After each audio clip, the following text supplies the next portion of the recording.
You just got a knock on your door and you were told that you have 15 minutes to get out of your house. What do you do?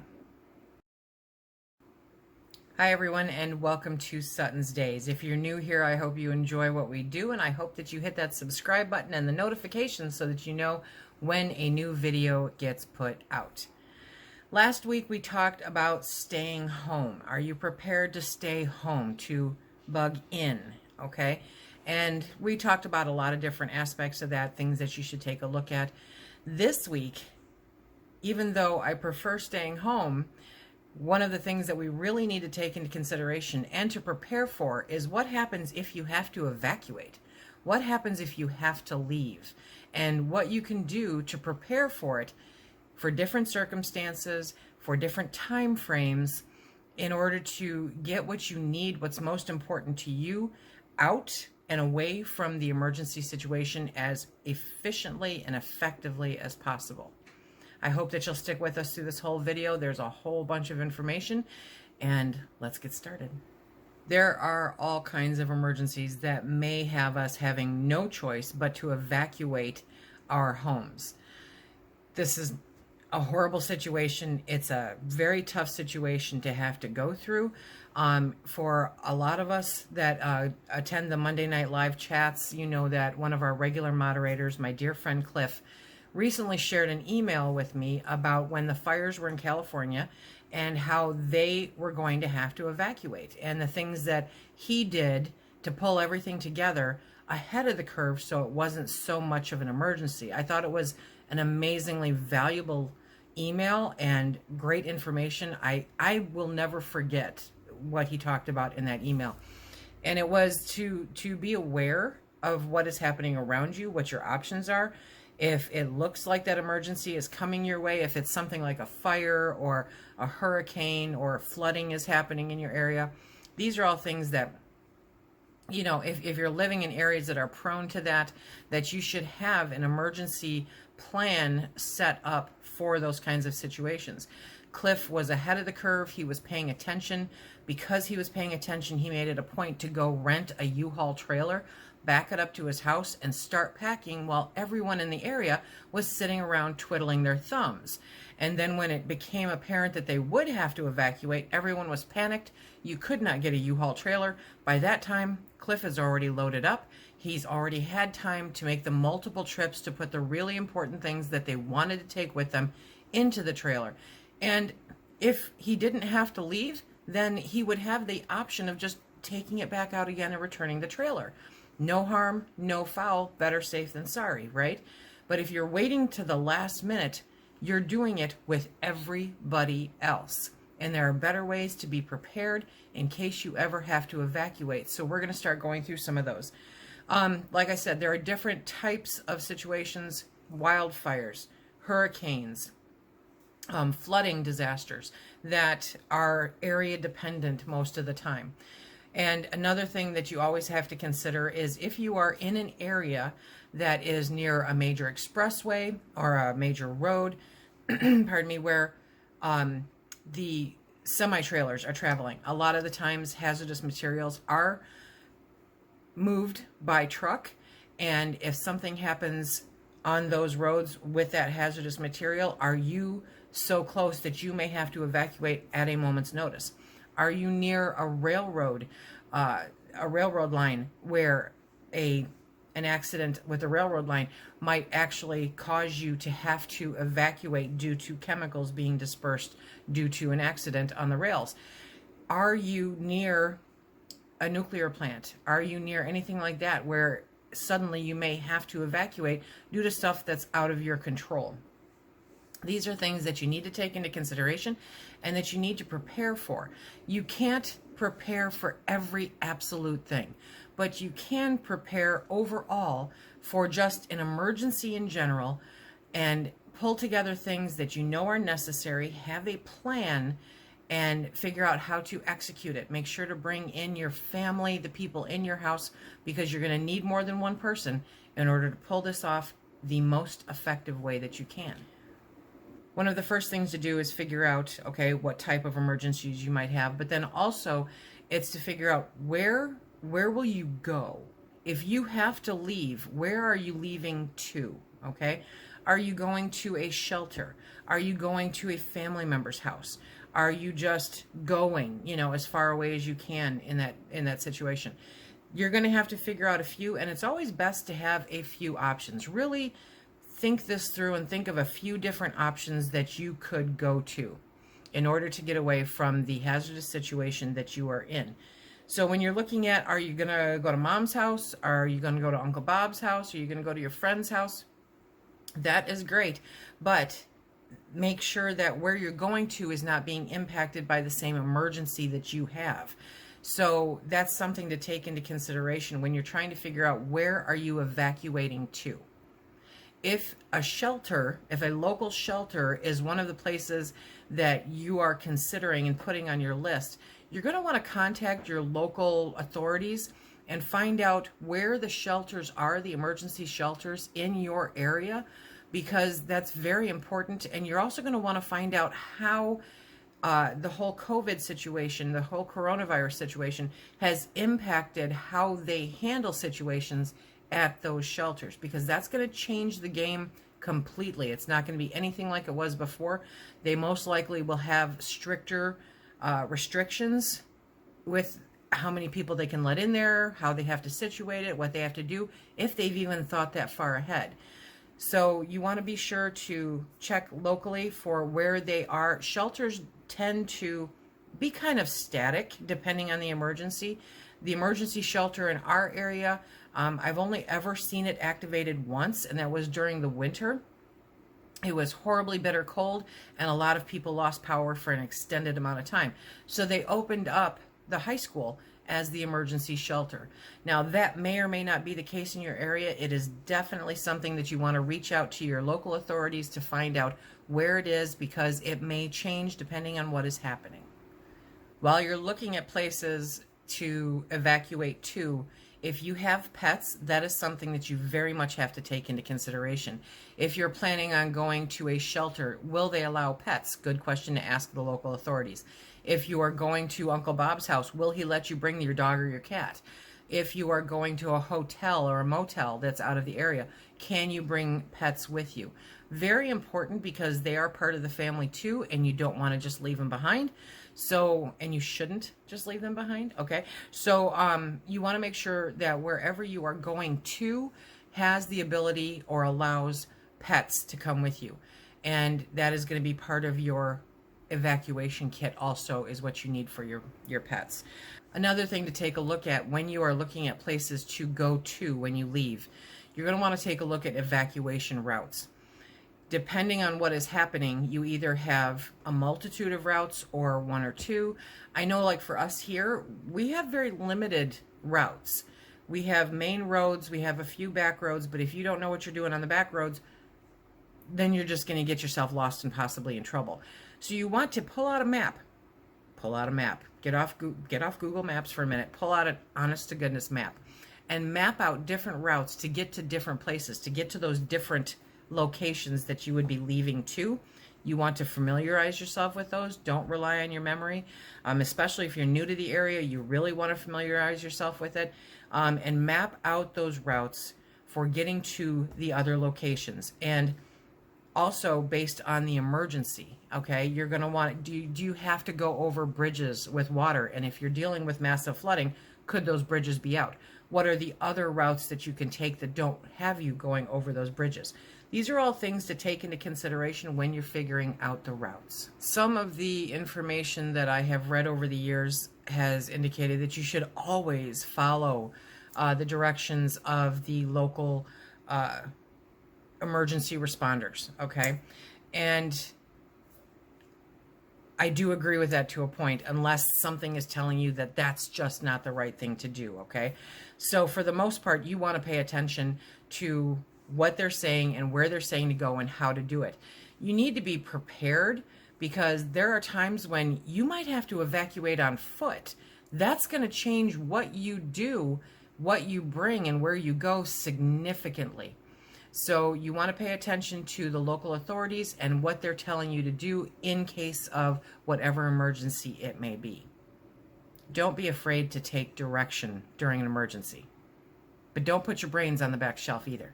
You have to be able to pay attention, because some people may be panicking as much as you are. And even though they're trying to be helpful, they may not have thought through everything that's going on, or the people that they're listening to may not. So pay very close attention to what they're saying, take heed in their warnings, and do the best thing for you and your family. During an emergency, you're going to want to have a plan in place for how family will reach out to each other, how you'll connect to each other, how you'll communicate during an emergency. There have been many scenarios that I have walked through with Phil, and one of them that comes to mind that I think I've repeated a few times is, what happens if X, Y, or Z happens and you're here and I'm at the office? What are you going to do? And his initial reaction, his instinctual reaction was, I'm going to come get you. And I had to say, no, don't. I need you to stay here because I'm going to come to you. So in certain situations, while instinctually he wants to come and help me and rescue me, okay, instinctually that's not always the best course of action. So you need to work with your family members and work up a plan on how you will contact each other, a spot to meet in case of an emergency, phone numbers, or somebody who you can all reach out to that you all are familiar with, that you can meet at their place. Or what happens if you're here and I'm there and this happens? These kinds of scenarios are always, they're a great thing to just discuss with your family so that you can all be on the same page and you know that in case of an emergency, this is what needs to be done. One of the things that they recommend that you do is to have a go bag. You'll hear that term tossed around pretty frequently. A go bag is basically a 72-hour bag, okay? It has everything that you need to survive, bare necessities for 72 hours. It's a go bag. Grab the bag and go. And that is something that you should have prepared for every single member of the family. You don't need an expensive tactical backpack. You don't need some great big contraption on your back. You need a backpack, just a plain old backpack, okay? And you stuff in medication, toothbrush, basic stuff like that. If you're females, then you put in the female products that you may or may not need. Throw in some clean underwear and some socks, maybe a simple pair of slippers or shoes that you can toss on. Change of clothes, very important. And have those things necessary. Go through those bags at least twice a year. You want to be able to update due to the season. You want to be able to update due to kids growing, and then their shoe size is changing or their clothing size is changing. You want to be able to look in that bag and determine if what's in there is sufficient for now. So at least seasonally, I do it when I change out, batteries on the smoke detectors and that kind of thing, do the, time change. You want to try to pay attention to all of that and make sure that you have what you need in that go bag, and we'll discuss some of the things to put in there. These will just hopefully trigger you into thinking of some other items. But a go bag, 72-hour bag, very important to have. If you can take your car, you're going to grab your go bags and throw them in the car at the very least, okay? So if you have a car, though, it only does you good if it has gas. So try to keep your gas tank full above half, and I am horribly guilty of this. Horribly guilty of this, where I don't pay attention. I get wrapped up in the 40 different things I've got flying around in my head, and all of a sudden Phil is pulling out a 5-gallon gas can to make sure that I've got enough gas to get to town to put gas in it on my way to work, okay? So don't do that. I have been paying very close attention to make sure that I have no less than half a tank of gas in the truck, and it's especially important when you're dealing with cold weather. It's just better for your car all the way around. So make sure that you have a half a tank of gas, and make sure that you have an emergency kit for the car. We'll talk about those too. If you have time, there are some things that you need to be sure to take care of, okay? You can reach out, send an email, a text, a call to family or friends that are outside of the area. Tell them where you're going. Let somebody know where you're going so that if something happens and you don't arrive there, they at least can work with the powers that be to help figure out what happened and where you ended up. Okay, so it's very important to let somebody know where you're going. So if you can, text, email, call, make it brief. Make it very brief. Okay, you've got a finite amount of time to get out. So everything you do needs to be brief. Do everything you can to secure your home. Lock your windows, lock your doors. Make sure everything is closed up. Very important, especially when you're dealing with weather situations, to try to keep some of that out, okay? The next thing that you want to take a look at doing is unplugging electrical equipment. Unplug your computers. Unplug anything that's not essential into the wall. Just unplug it all, except for your refrigerators or your freezers, unless you're dealing with flooding, at which point you're probably better off unplugging them. But those you can leave plugged in, but everything else, especially your computer stuff, will get fried, okay? So just unplug it all and it'll be much safer. As a backup to that phone call, text, or email, leave a note. Leave a note telling people where you're going. Duct tape it to the cabinet door. Do whatever you got to do. Leave a note to let people know so that if anybody comes and comes to check on you, that they know where you have gone. Now, this could be a questionable kind of suggestion because, well, what if somebody breaks into my house? Well, there's a fire, a flood, or, any number of things happening. That's the least of your concerns, seriously. Make sure when you leave that you are wearing sturdy clothing, okay? A good pair of shoes, long pants, long sleeve shirt, layers if you can, that kind of thing. Grab a hat, bring some extra socks. Extra socks are very important. And try to dress as sturdily as you can for the worst case scenario. If you're hanging out in shorts and a t-shirt and you suddenly have to go walking through, woods, you're going to have some issues. So you want to make sure that you're dressed for an emergency. If you have time and you are so inclined, then check with your neighbors. See if anybody needs help. See if anybody needs a ride to someplace. Check on your elderly neighbors. Make sure that they are out or have a way out and see what you can do to help them. So for just a minute, we're going to talk about an emergency kit in your car. This does not have to take up very much room at all. It's very space efficient and very important to have in any vehicle that you have. Phil always makes sure that I have one in my car. He has one in his car. We have everything that we need in case of an emergency beyond your cell phone and calling AAA, right? So you want to make sure that you've got a set of jumper cables. You want to make sure that you've got flares or a reflective triangle and that you know how to use the flares if you have them. Make sure that you have an ice scraper. Kentucky got a ½ inch of ice today, folks. So no matter where you are, an ice scraper doesn't hurt to have on hand. Make sure that you've got a car cell phone charger. It's a great way to keep your phone charged up in a case of an emergency. They're very inexpensive. You can pick them up at the Dollar General or Dollar Tree, right? Have a local map. Have a local map in your car that will tell you where you're going and how to get there. It's important. Don't always rely on your phone because if things are going crazy, then a dime to a dollar says that the phones are not going to work the way that they are supposed to because everyone's on them, right? So if you live in a touristy kind of area, you know that when tourist season hits, your bandwidth goes down on your phone. And so imagine that same thing happening even more because there's an emergency happening. Literally everybody is on their cell phone, and being able to get the necessary cell reception in order to go onto Google Maps or whatever is going to be very difficult to do. So you want to make sure that you have a hard physical map for your area. You also want to try to keep just a little bag of sand or cat litter like that to help you with tire traction if you need it. If you're on ice or you run into those kinds of situations, it's a good idea to have that on hand. That is a bare bones, super simple emergency kit for your car.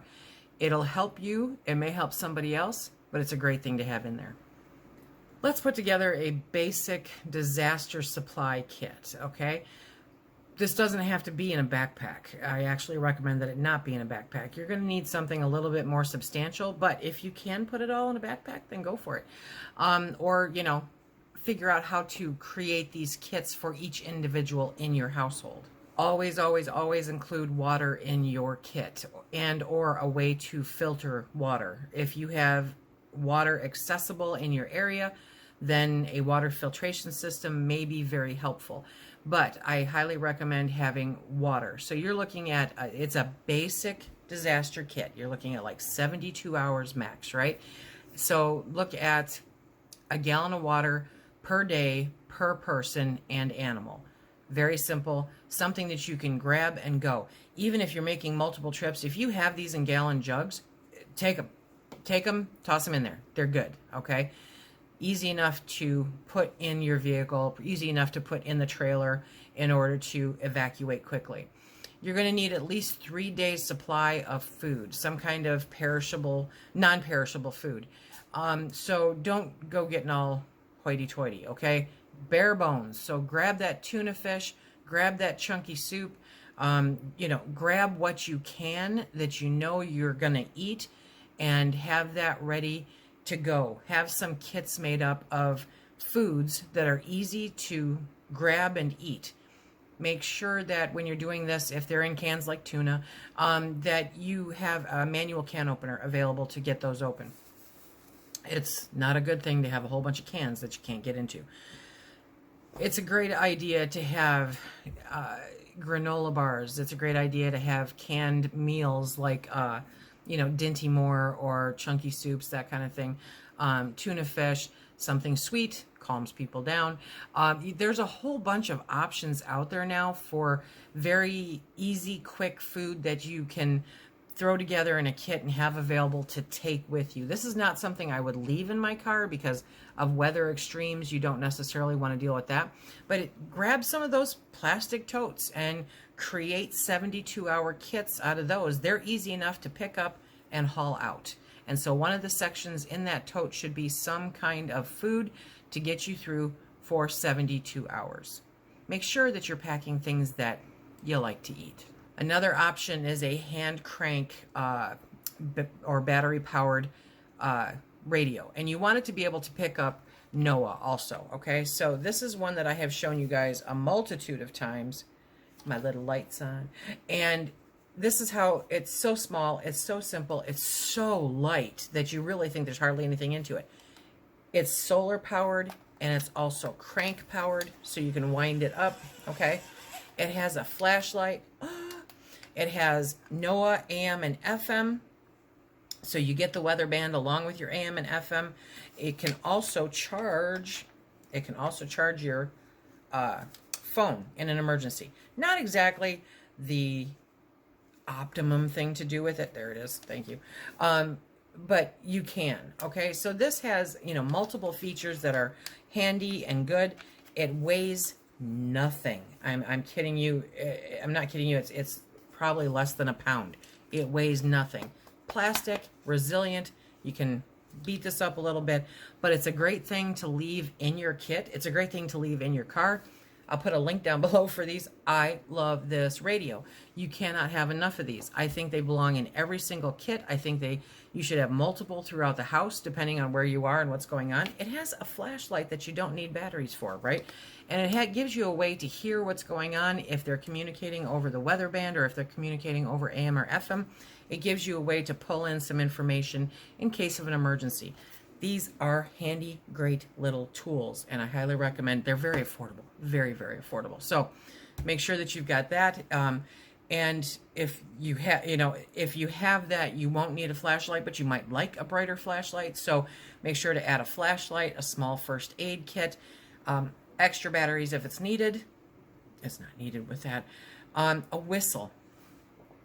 Yeah, a whistle. A whistle can be very, very helpful. If you are somehow stuck or stranded where visibility is an issue, then you're going to want to make some noise, okay? A whistle is the best way to pull that off. A mask, who isn't carrying a mask in their car nowadays, right? But you want to make sure to have a few backup in your kit because they can get funky, they can get wet, they can get whatever. So have a few backup masks. Put them in a nice Ziploc bag, makes them somewhat waterproof. Life's a little bit easier. But a good dust kind of mask, it helps to filter any kind of contaminated air. If you can get your hands on an N95, do it. Some kind of you know, I always have these bad jokes going on in the back of my head, but moist towelettes, some of those tablet, you know, paper products for, you know, toilet paper or paper towel kind of thing. You just wet them and they expand, and it makes cleaning up so much easier. Garbage bags, plastic garbage bags. Don't get the scented ones, really. You don't want everything smelling like lavender. You really, really don't. But it helps when you're having to do cleanup for personal sanitizations. Thank you. For personal sanitation. That's the word I was looking for. You know, a trash bag and an ability to clean up is really important. And so having those things, I love having those little tablets that you moisten and they expand into little towels. They are handy. They take up no space at all. It takes very little water to get them to do their thing. And they cover just about all the bases, you know. So having a handful of those stuffed in your kit is a really great idea. Make sure not to forget the manual can opener if you're putting canned goods in your kit. Again, local maps. In my opinion, you just can't have enough of them. So have one in your disaster kit in case for some reason you've got that kit and you're not in your car and you can't take your car. You've at least got it in your kit, okay? Again, another way to charge your cell phones, you want to make sure to have chargers or backup batteries. Make sure that you've got the necessary cords. Very important. That is the crux, the beginning, okay? Because then we start drilling it down to your personal, more personalized things. Masks and hand sanitizers and disinfecting wipes once you can get them. These are always a great thing to put together in the kits. Also, prescription medications.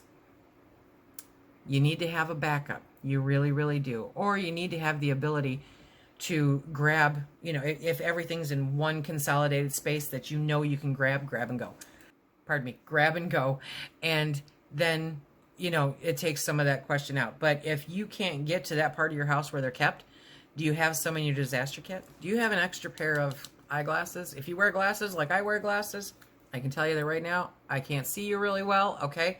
But if anything were to happen, I have an extra pair of eyeglasses. So these need to be in your kit, in your emergency kit that you're going to grab if you have to go. Make sure to have those in there.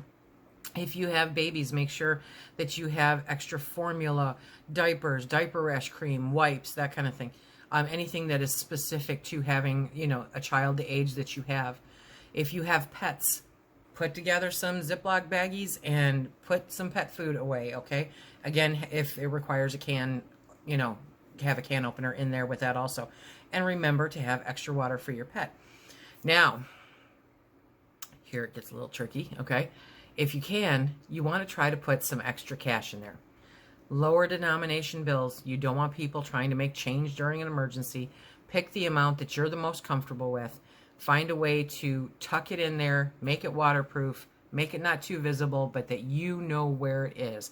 Having a little cash in your disaster kit is a great backup. It's a really great backup. I am lousy at having cash on me. Phil is always the one that has cash. And so in an emergency, I know that in my kit, I've got cash if I need it. It's not something that I'm going to, you know, dip into if I see something that I like. No, it's there for an emergency. So you really need to kind of rein it in and not use that emergency cash if something else is happening. You want it there in case something happens. Important family documents need to be part of your disaster kit, need to be part of your grab and go. Even if they're not in the tote or they're not in the bag, you need to have something devoted to grabbing them and leaving. Now, one of the things that we did here, I have a fear of fire. We heat with wood, okay? So I have a fear of fire, and that's one of the things that I am constantly trying to keep an eye on. I've got 5-pound bags of baking soda all over the place. But if something were to happen and it was a fire that we could not contain, I want to make sure that certain things are safe and secure and not have to worry about them quite as much. Can I grab it and go? I think so. Okay, here she is. I'm being attacked by a fire safe, okay? This is a fire safe. I'm I'm going to put this on the floor and give you a link to it. This is a really great size. I picked it for its size. I picked it because it has enough room for us to put our important paperwork. You want to put, you know, your marriage certificates. You want to put your birth certificates, your insurance paperwork, your titles, you know, anything that's really important into one of these. This is also a great place to stash some cash. If you are somebody who is investing in a little bit of silver during all of the craziness right now, that's a great place to keep it. It's safer in there, right? Again, I'll put the link for that down below. That thing, it's got a little weight to it, but I feel safer with it, and I know that we can pick it up and throw it into the back of wherever we're going and have all of our important documents with us.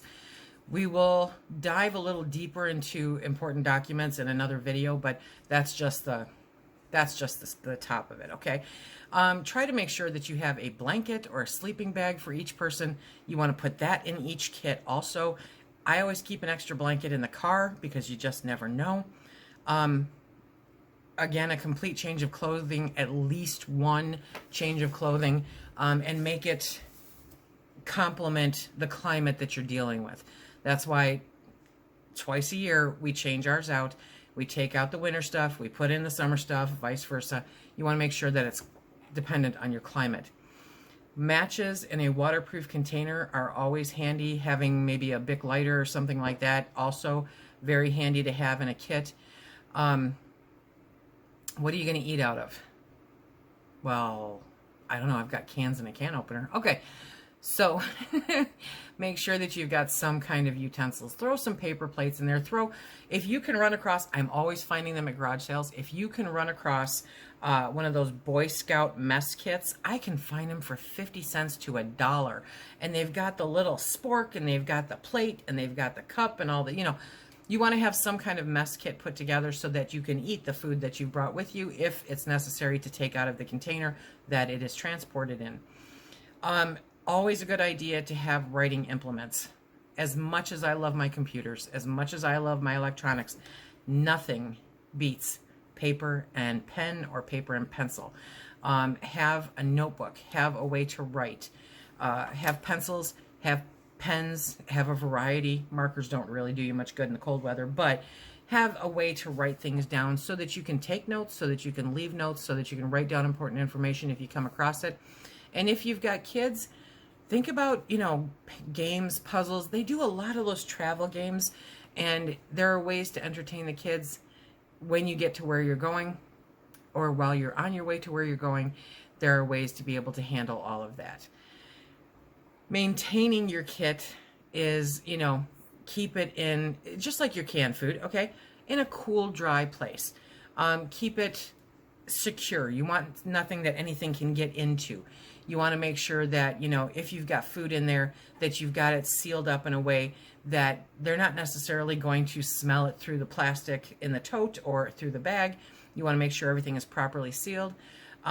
Replace expired items as needed. This is something that you're going to have to add to your to-do list twice a year, right? And rethink your needs every year. Rethink what you've got in there. Sit down, have discussions with your family, and make sure that you are incorporating the things that matter now. Because maybe 2 years ago, they didn't matter, but today they're really important. So you want to make sure that you're continuing to add those important documents to your fire safe. You want to make sure to test out your crank radio and your flashlights. You want to make sure to go through every aspect of your disaster kit and make certain that it's all applicable today. Okay, Lisa, so I've made my kit. Where should I put it? Where do you want me to put it? Now I'm going to break the bad news to you, okay?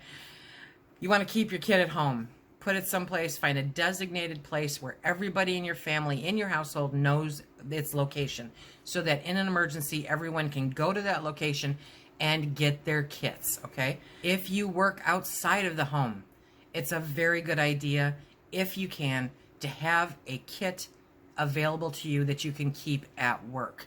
I have a whole bag that I keep at work in case of an emergency for getting me from there to here.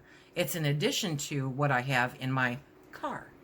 In my car, I have my emergency kit with my jumper cables and all that, but I also have a get home bag, okay? So that will have other essentials in it that will get me home. But in extreme weather, I don't necessarily want food and water sitting in my car, but I will have them in my bag at my work to get me there. I do have some in my car, but not a whole lot. And because of the heat in the summer and the cold in the winter, nobody needs that mess, right? So make plans to have them for wherever you are to help you get to where it is that you need to go. This is part 1 of evacuation.